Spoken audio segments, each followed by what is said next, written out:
च रख के ताला मार के चाबी अपने को रखदा है। जिन्ने बंदे बैठे ने मैं तुहानू एक गल समझाउण लगा। जिस औरत ने अखबार में लिखा होता है फलां औरत ने अपने खामद को जहर दे दिया, कभी तुमने उसके पीछे जाकर देखा क्या होता है? 4 बच्चे जमे होन औरत ने, गल्लां दा हुसन मुक गया होवे, हड्डियां दी मुठ बन गई होवे ते सौरे ओहदे ते तमाद ही ना करन ते ताला मार के चाबी अपने को रखन, फिर उस औरत ने खामद नूं जहर नहीं देना ते होर की देना? उन्हें जिंदगी बर्बाद कर ली तुहाडे नाम ला के, और तुसी ये चंद टके। और कई बंदे एडे बेईमान ने 200 रुपया बुढ़ी नूं देना, शाम नूं पुछदे ने कोई वधे ने, वो फिर आंदी तेरे खफन जोगे वधे भी 200 दे के भी उन्हें पूछना चलिया उन्हें जिंदगी तेरे नाम लाई ते तू जनाब उन्हें 200 दे के भी हिसाब करना, सब्जी दे भी हिसाब करना। सुनो मैं जिन्ने दोस्त बैठे ने गल वेले दी हुंदी फल मौसम दा, जिते होवे एक कमला उन्हें समझावे वेड़ा, जिते होवे वेड़ा कमला उन्हें समझावे।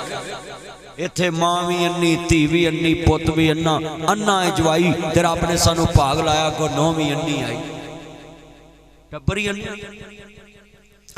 जिन्नू वेखो पंडा पंडोरिया किन्ना को पार, उन्हें कह एक मुड़ चुक ते दूजी तैयार। आ सुनी शादियां किवें करी दियां ने। दूल्हा साहब नूं भी मैं समझा रहा, तुहानू भी समझा रहा है कि बीवी नाल कोई हिसाब नहीं रखीदा। जिदन बीवी नाल हिसाब शुरू हो जान फिर घर च सुकून नहीं रहिंदे।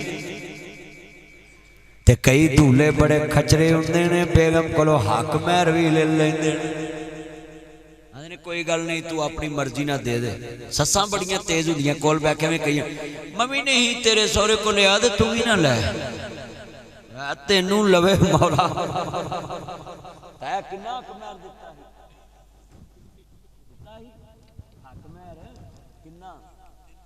3 तोले हक महर दिता है।